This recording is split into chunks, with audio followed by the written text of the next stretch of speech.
Welcome to the Saturday Morning Breakfast Mix, where we highlight the highs and lows of a particular Saturday morning cartoon and maybe some weekday ones that I, as well as many of us, grew up with, and to show why these awesome Saturday morning cartoons made weekends and weekdays just the best, and why seeing them now instantly brings back glorious memories of those carefree childhood days.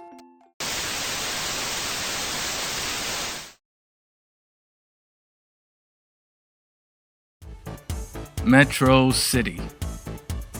A city that from afar looks like any other city, but for those who live there, they will tell you that they live in constant fear. A city where a dark shadow looms at every turn. A city filled with gangs, mutants, corrupted officials, and acts of violence are present on a daily basis. A city where the victims are the innocent ones caught in the crossfire.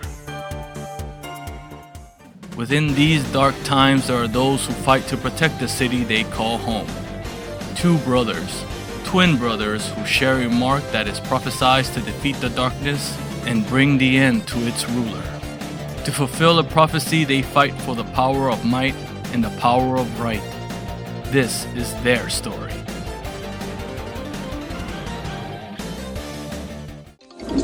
To be a dragon, you gotta be strong. Humble, never bragging. Always fight for right, battling wrong with the power of the dragon. Live the code of the dragon. Fight for right, the might of the dragon. With the mark of the dragon. Live the code of the dragon. Never intentionally harm another. Do not battle if you can avoid it. Jimmy and Billy Lee are Dragon Masters now. Dragon Master was born with a mark of the double dragon. Live the code of the dragon. Fight for right, the might of the dragon. With the mark of the dragon. Live the code of the dragon.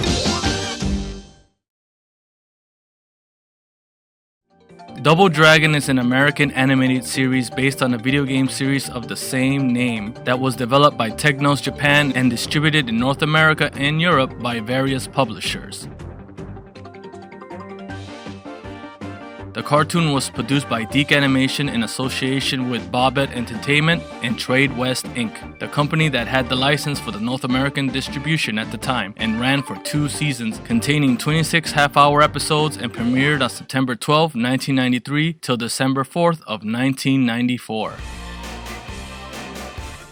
In the series, the Lee brothers, Billy Lee, the more calm and collected half of the Lee brothers, and Jimmy Lee, the more belligerent and often sarcastic of the duo, are martial arts instructors and special deputies with the police department, who assume superheroic identities at moments of escalated violence caused by the evil Shadow Master and his henchmen, the Shadow Warriors.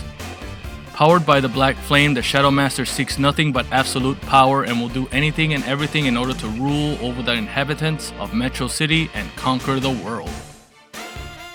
Assisted by Marion Martin, the newest member of the Metro Task Force, and their own group of talented individuals, the Dragon Warriors, the Double Dragons are Metro City's first line of defense against the ever-growing influence of the Shadow Master. Prior to Double Dragon, cartoons based on popular video game properties had indeed been attempted by Deke Entertainment in the past. Programs like Pole Position, the Super Mario Bros. Super Show, along with The Legend of Zelda, The Adventures of Super Mario Bros. 3, Captain N the Game Master, and both versions of Sonic the Hedgehog were all properties that were produced by Deke. So producing an animated program based on a popular game franchise was very familiar territory to them. The actual story begins in the past, when we are introduced to John Lee, the father of Billy and Jimmy, who at the time was a pupil of the oldest dragon, training endlessly to become the new Dragon Master. During this time, he had found love with the half-sister of his rival, Marika, and were destined for happiness together. During this time, we also discovered that even then, Marika's half-brother was evil, and that the only reason he wanted to be Dragon Master was for the power and prestige. The oldest dragon knew that Marika's half-brother had no honorable intentions of becoming Dragon Master and chose John to succeed him as the new Dragon Master. Furious at his half-sister for marrying John and being with his enemy, Marika's brother vowed to get revenge on them both. Turning to the black arts, he was able to revive the evil power of the Black Flame and was given limitless power. And with that power, he became more than human. He became the Shadow Master and began terrorizing Metro City and all who lived there. As time passed, both Marika and John were happy together, but it was not meant to be, as the Shadow Master would not let them live in peace. When Marika gave birth to 2 twin boys bearing the mark of the Double Dragon, the Shadow Master became fearful that they would fulfill their destiny of stopping him.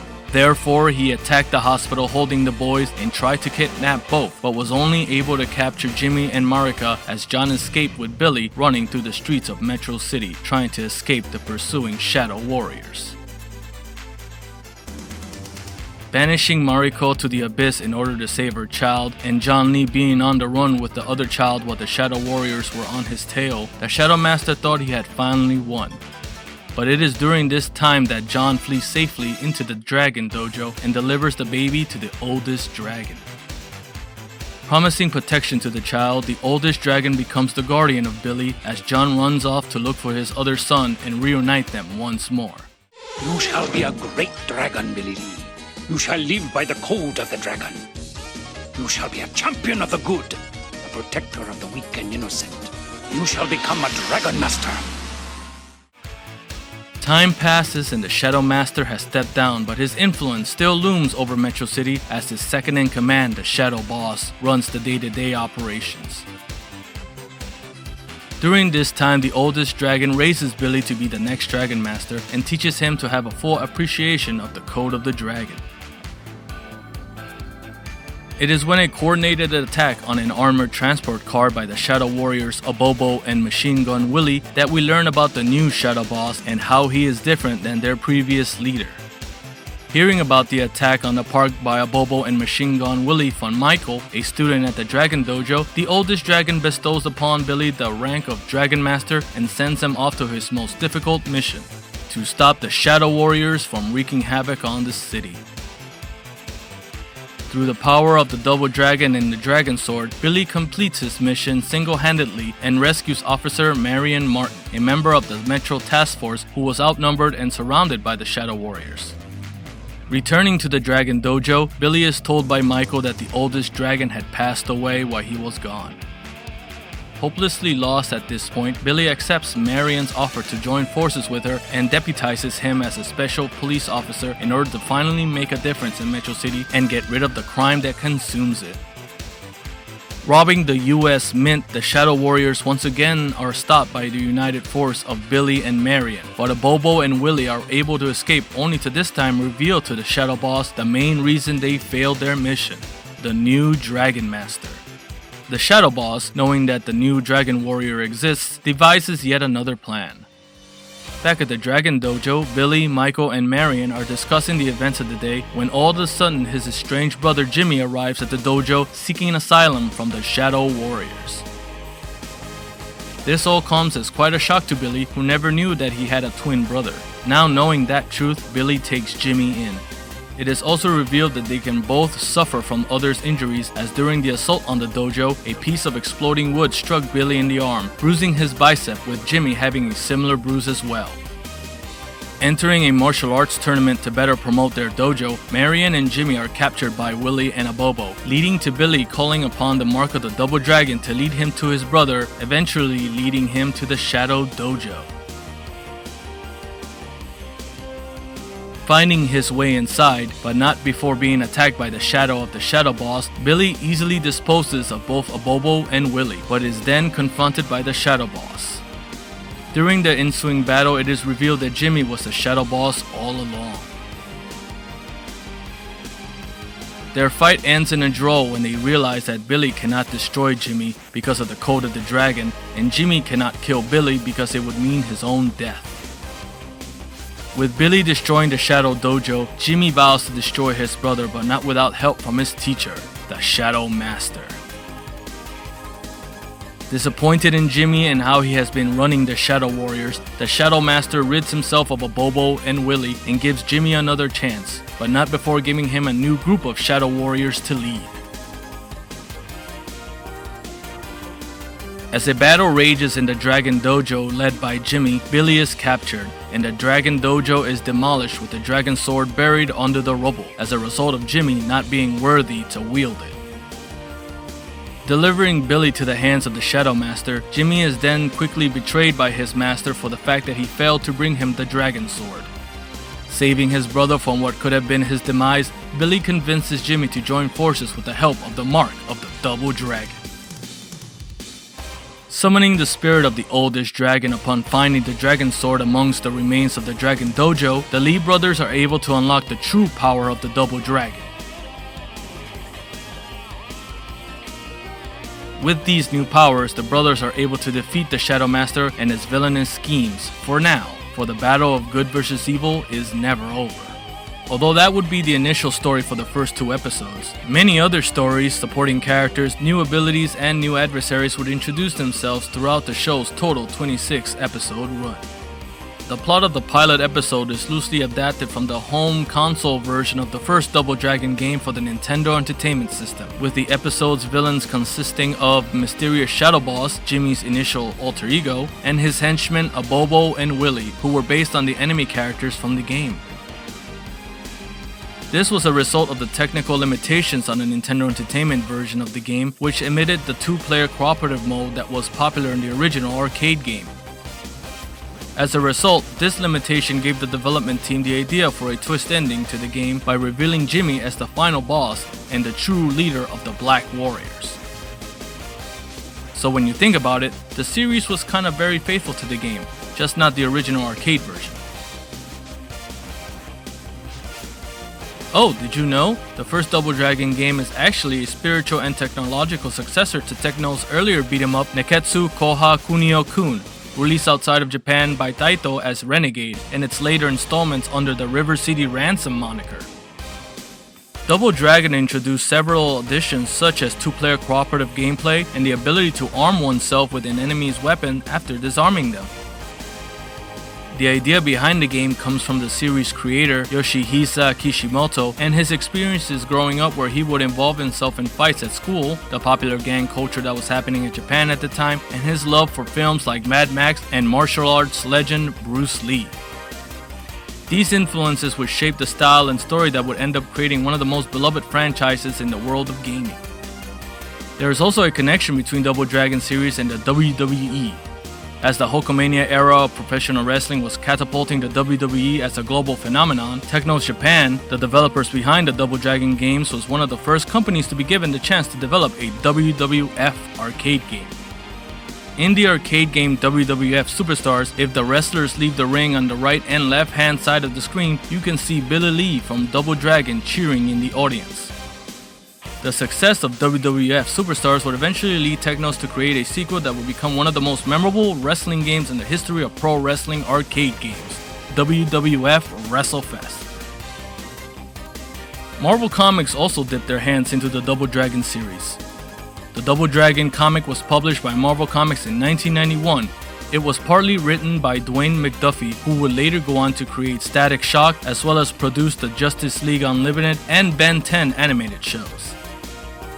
The most interesting part about the Double Dragon comic is that Billy and Jimmy are introduced to their biological father, whom they've never met before.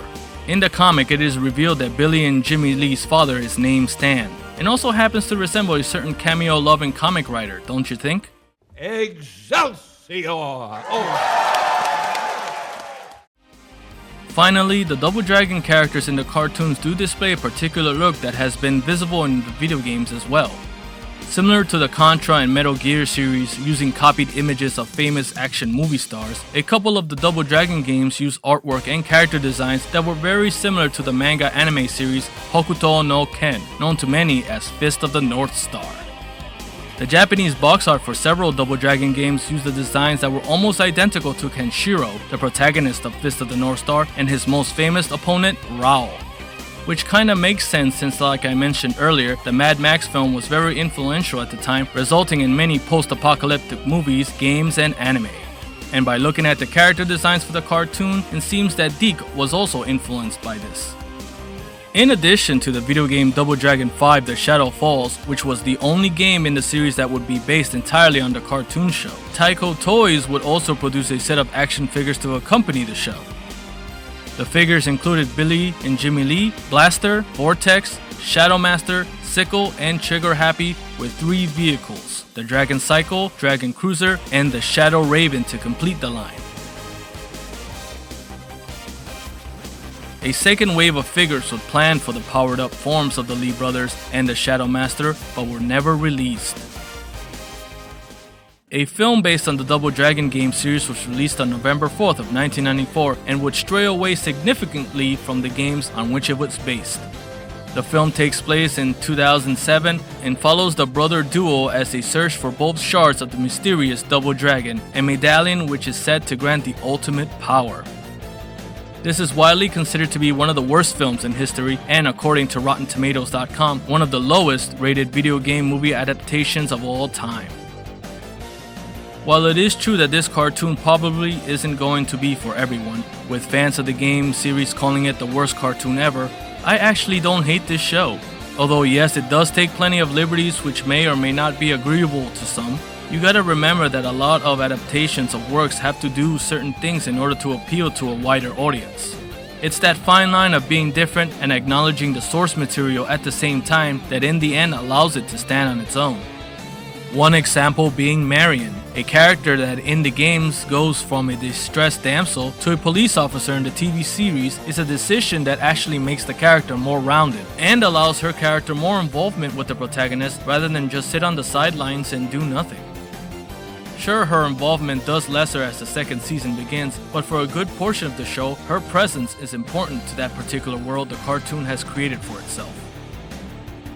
The true origins of the Dragon brothers being told, the introduction of their parents, as well as the origin of the Shadow Master are just a few examples on how Deke and the series writers were able to expand on the story of the Double Dragon game and make something truly on its own. The story of Jimmy and the fact that throughout most of his life he's been fighting for the wrong team, and his road to redemption by fighting alongside his brother on the side of good is a great approach to the character that at the time just seemed perfect for the series, showing that it's never too late to change your evil ways and it is still possible to be a good person. Take a chance on it, and maybe, just maybe, you might like it too. Thank you so much, and remember, when it comes to cartoons we grew up with, that to truly appreciate something, you have to accept its strengths and its faults, no matter what they are, because when that happens, you can appreciate how amazing it was and how amazing it continues to be. Thank you so much, and I'll see you all next time. By the power of the dragon!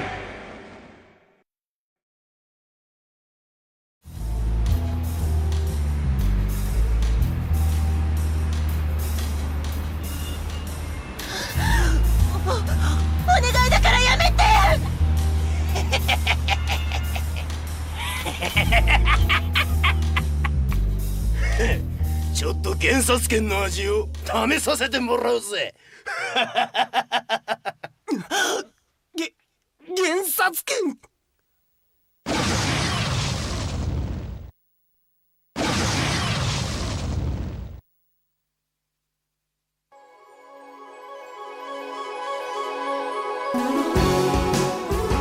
ダブルドラゴン！ダブルドラゴン！冷たい瞳に惹かれて、あなたを探してる街から街へ、噂を